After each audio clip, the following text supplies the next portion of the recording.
O Evangelho, como me foi revelado por Maria Valtorta, capítulo 383, Discurso sobre a morte, perto do Val do Jordão. Valtorta descreve a visão do dia 14 de fevereiro de 1946. As margens do Jordão, perto do Val, são em tudo semelhantes a um acampamento de nômades.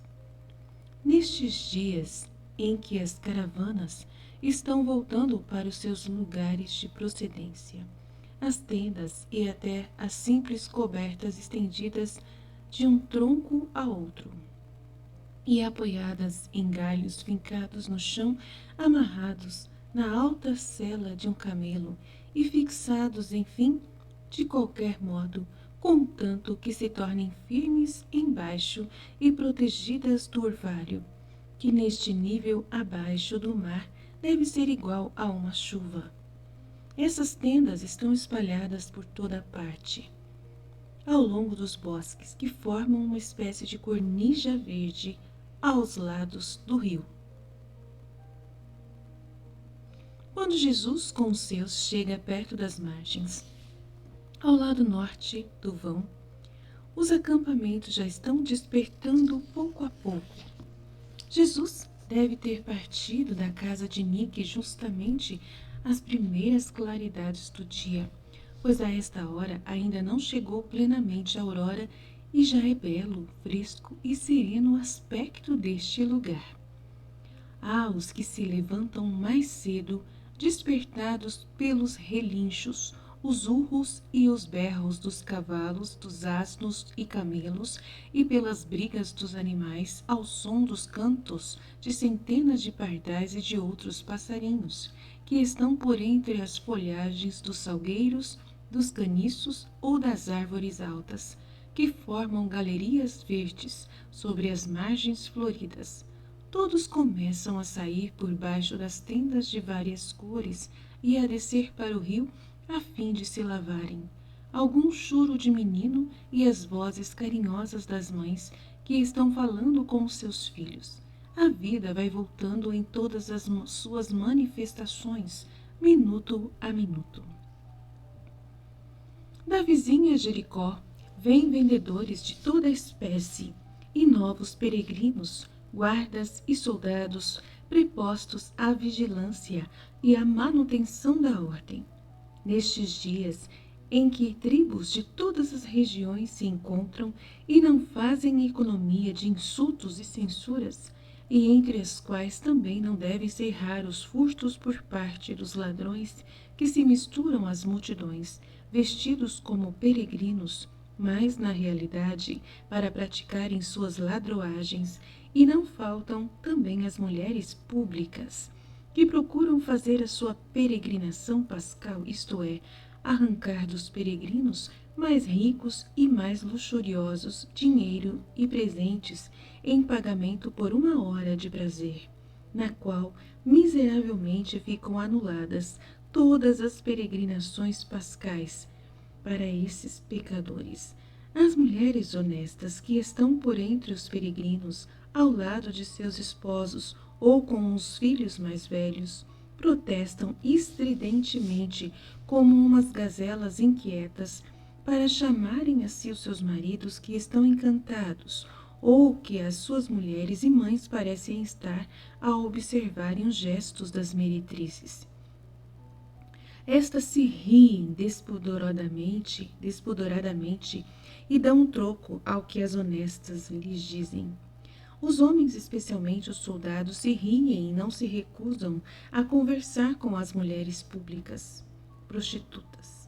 Um ou outro israelita, seguidor de uma moral rígida, ou talvez só aparentemente rígida, afasta-se dali indignado, enquanto outros parecem estar usando o alfabeto dos surdos-mudos, porque, por meio de sinais, se entendem muito bem com as mundanas.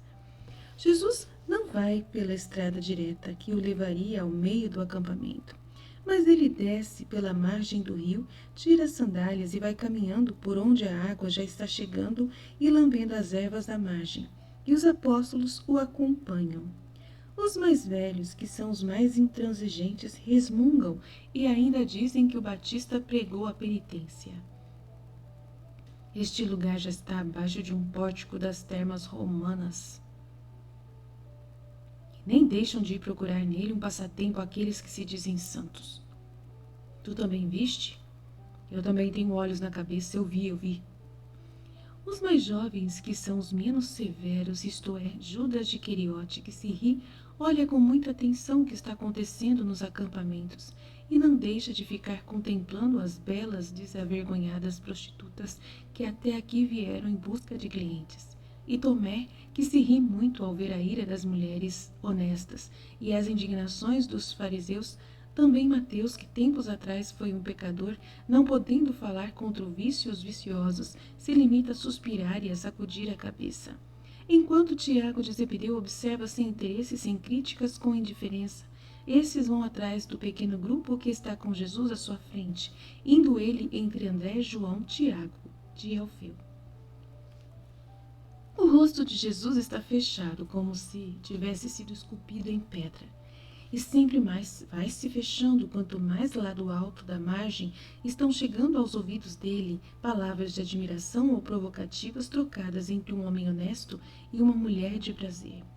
Jesus olha sempre para diante de si fixamente, não quer ver, e sua intenção é bem clara em todo o seu aspecto. Mas um jovem muito ricamente vestido, que com outros seus companheiros está conversando com duas prostitutas, diz em voz alta a uma delas: Vai, queremos rir-nos um pouco. Vai oferecer-te, consola-o. Ele está triste, pois sendo pobre como é, não pode comprar mulheres.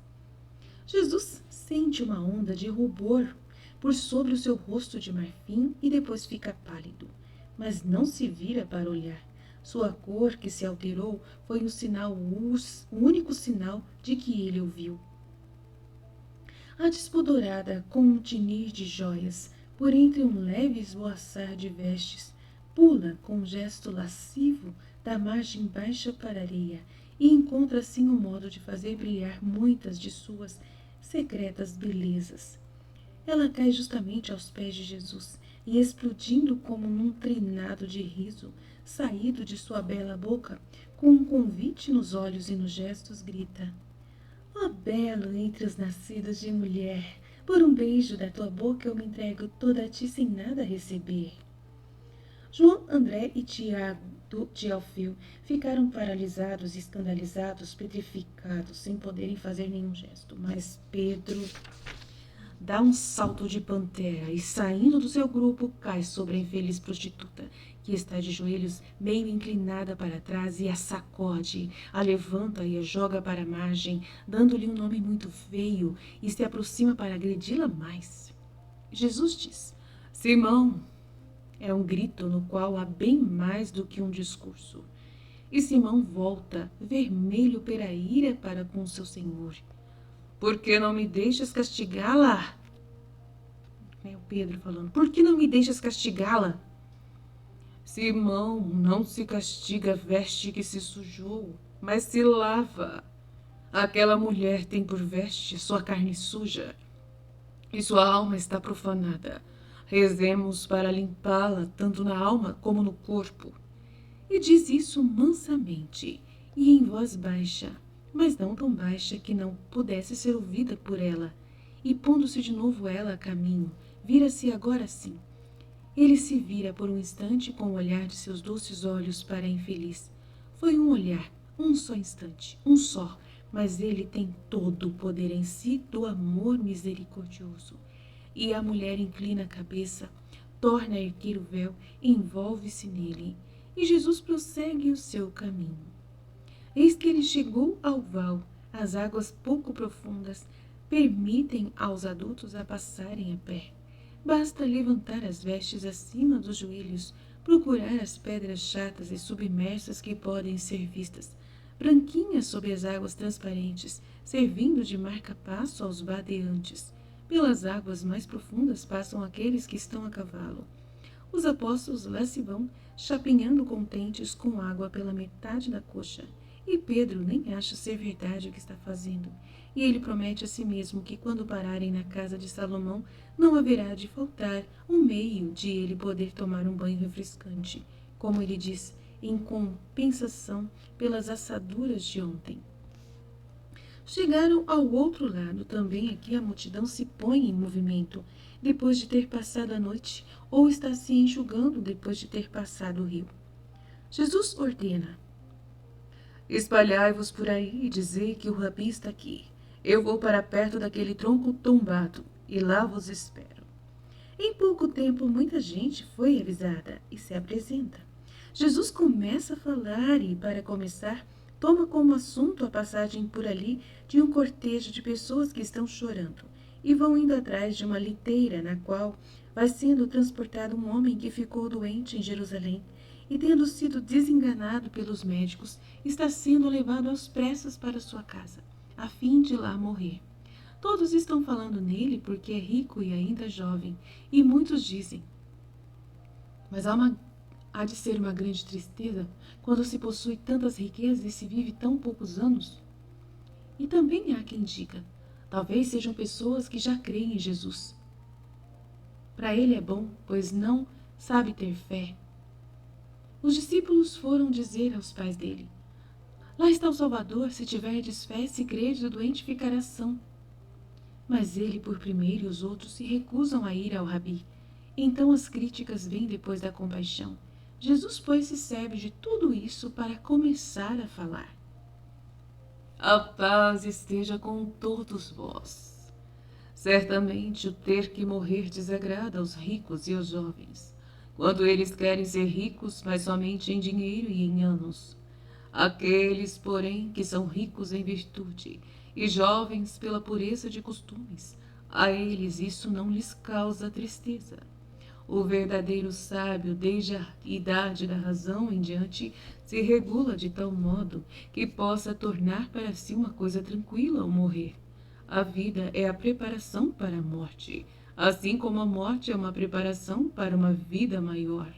O verdadeiro sábio, desde que chega a compreender a verdade do que é viver e o morrer, o do morrer para depois ressurgir, preocupa-se de todos os modos com despojar-se de tudo o que é inútil, enriquecer-se de tudo o que é útil, isto é, das virtudes e dos atos bons, para poder ter uma provisão de bens diante daquele que o chama a si, para julgá-lo, para premiá-lo, para castigá-lo, com uma justiça perfeita. O verdadeiro sábio leva uma vida que o torna adulto mais do que envelheceu na sabedoria, e mais do que um jovem ou um adolescente, porque vivendo ele com virtude e justiça, conserva em seu coração o frescor de sentimentos, que algumas vezes nem mesmo os jovenzinhos têm. Nesses casos é suave morrer, reclinar a cabeça cansada no seio do Deus Pai, recolher-se em seu abraço, dizer por entre as névoas da vida que está tudo terminado. Eu te amo, espero em ti eu creio, ó meu Deus. Dizendo isto pela última vez na terra, a fim de poder dizê-lo depois num jubiloso eu te amo, por toda a eternidade, ó meu Deus, por entre os fulgores do paraíso. Será duro o pensamento da morte? Não, é um justo decreto para todos os mortais, e a esperança de muitos. Não é opressivo e cheio de aflição, a não ser para aqueles que não creem, e estão carregados de culpas. Perde seu tempo o homem que, para explicar as aflições perturbadoras de alguém que está para morrer e que em sua vida não foi bom, e explica-o assim. É porque ele não quereria morrer já, porque não chegou a realizar alguma coisa boa ou fez muito pouco e quereria viver mais para reparar a sua falta.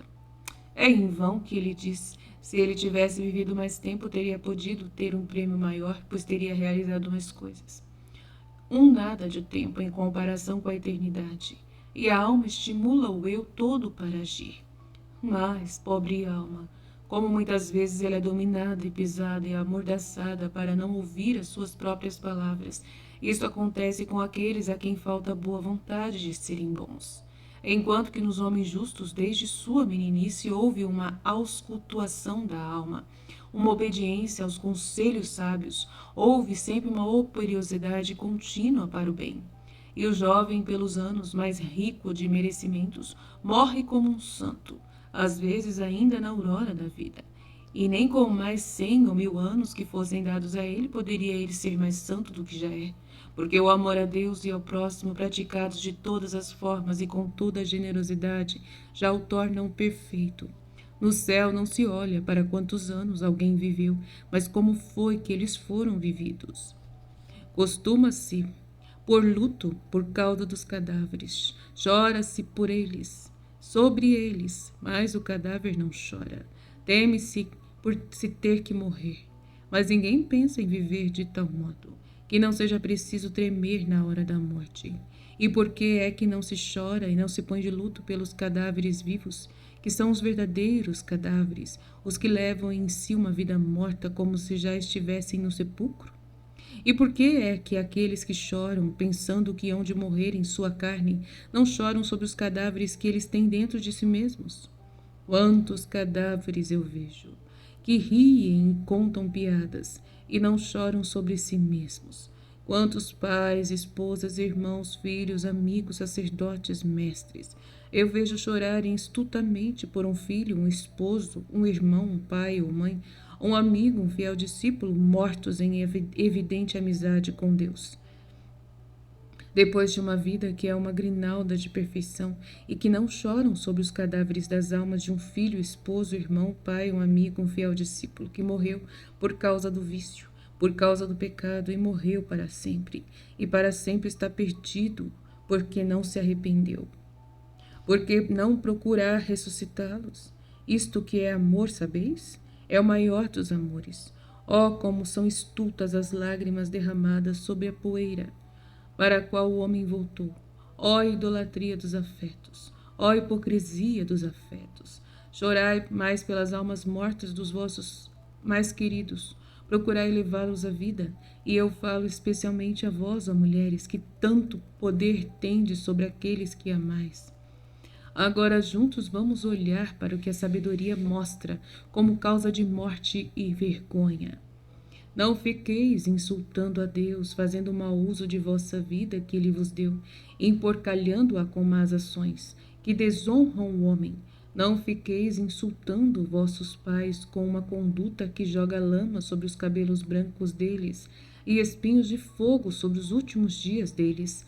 Não fiqueis proferindo insolências contra quem vos governa, porque não é com a rebelião contra os governantes que se tornam livres e grandes as nações, mas é com a conduta santa dos cidadãos que se obtém a ajuda do Senhor, o qual pode tocar o coração dos governantes ou tirá-los de seu lugar ou até da vida, como muitas vezes nos ensinou a história de Israel, quando eles passaram da medida, e especialmente quando o povo, santificando-se, merece o perdão de Deus, que por isso tira o instrumento opressor do pescoço dos que estavam sendo castigados. Não profirais insolências contra a esposa, acusando-a de amores adulterinos, e não profirais insolências contra os vossos filhos inocentes ao terdes notícias de seus ilícitos amores. Sede santos diante deles, pois eles veem em vós por afeto ou por dever aqueles que hão de ser para eles um exemplo em suas vidas. Não podeis separar a santidade para com o próximo que está mais perto de vós, da santidade para com Deus, porque uma gera a outra como os dois amores, o de Deus e o do próximo, nascendo um do outro. Sede justos para com os amigos. A amizade é um parentesco da alma. Está escrito: quanto é belo para os amigos que eles andem juntos, mas é belo quando eles andam pelo caminho do bem. Ai daquele que corrompe e trai a amizade, transformando-a em egoísmo ou em uma traição, ou em um vício ou em uma justiça. São muitos demais aqueles que dizem eu te amo, para ficarem sabendo as coisas do amigo e desfrutando delas em seu próprio favor. São muitos demais os que usurpam os direitos dos amigos. Sede honestos para com os juízes, todos os juízes, desde o juiz altíssimo que é Deus e que não se engana, nem nos engana com práticas hipócritas, até o juiz íntimo que é a nossa consciência. até aqueles amorosos e sofredores que estão atentos em seu amor vigilante, como são os olhos de nossos familiares, até aquele severo dos juízes do povo. Não mentais invocando a Deus para dardes mais força à mentira. Sejam honestos no vender e no comprar. Quando estais vendendo e a concupiscência vos diz, rouba para teres lucro, enquanto que a consciência vos diz, ser honesto, porque te arrependerias de ter roubado. Dai ouvidos a esta última voz, lembrando-vos de que não deve ser feito aos outros o que não gostaríamos que fosse feito a nós mesmos. O dinheiro que vos é pago em troca de uma mercadoria está muitas vezes molhado pelo suor e pelas lágrimas do pobre. Ele custou canseiras. Vós não sabeis quanta dor ele custa, quantas dores estão atrás daquela moeda, que a vós, vendedores, parece sempre muito pouco demais pelo que vendeis. Criaturas doentes, filhos sem pai, velhos com escassos trocados no bolso. Ó dor santa! Ó santa dignidade do pobre que o rico não compreende, porque não é meditada, porque há honestidade em vender ao forte e ao poderoso por meio de suas represálias, enquanto que se abusa do indefeso e do irmão desconhecido. Isto já é um delito, mais contra o amor do que contra a própria honestidade. E Deus amaldiçoa, porque a lágrima derramada pelo pobre que só tem o seu pranto como reação contra o abuso, diante do Senhor tem a mesma voz que tem o sangue arrancado das veias de um homem por um homicida, por um Caim de seu próprio semelhante. Sejam honestos nos olhares, assim como nas lágrimas e nas ações. Um olhar dado a quem não merece ou negado a quem o merece é como um laço e um punhal. O olhar que se enlaça com a pupila despudorada da meretriz, ele está dizendo, tu és bonita, é pior do que o nó no corredio para a garganta do enforcado. O olhar negado ao parente pobre ou ao amigo que caiu na miséria é semelhante a um punhal fincado no coração daqueles infelizes. E assim o olhar de ódio ou de desprezo voltado para o inimigo ou mendigo. O inimigo é perdoado e amado, pelo menos com o nosso espírito, quando nossa carne se recusa a amá-lo. O perdão é sempre o amor do espírito, e não vingar-se é amor do espírito. O mendigo é amado, porque ninguém o conforta. Não basta jogar uma esmola e ir para diante com desdém. A esmola é boa para a carne esfomeada, nua, sem abrigo, mas a piedade que sorri ao dar, que se interessa pelo pranto do infeliz, essa é um pão para o coração. Amai, amai, amai. Sede honestos nos dízimos e nos costumes, honestos no interior das vossas casas, não exigindo do empregado além da medida, e não cometendo atentado contra a empregada, que dorme em vossa casa. Ainda que o mundo não saiba do furto cometido no segredo de uma casa, o furto feito à vossa mulher que não o sabe e à empregada que desonrais. Deus sabe tudo, sabe todos os vossos pecados. Sede honestos na língua e honestos em educar filhos e filhas. Está escrito, fazei isto a fim de que tua filha não se torne objeto de riso da cidade. E eu digo, fazei isso para que o espírito de vossa filha não pereça. E agora ide, eu também me vou, depois de vos ter dado uma provisão de sabedoria para a viagem. Que o Senhor esteja com aqueles que se esforçam por amá-lo. Jesus os abençoa com um gesto e rapidamente desce do tronco tombado e pega um caminhozinho por entre as árvores, indo de novo o rio acima e desaparecendo logo no meio do emaranhado verde. A multidão fica comentando animadamente com pareceres contrários. Naturalmente, os contrários são aqueles poucos exemplares dos escribas e fariseus que sempre estão presentes no meio do povo dos humildes. E assim termina a visão. Fiat, fiat, fiat.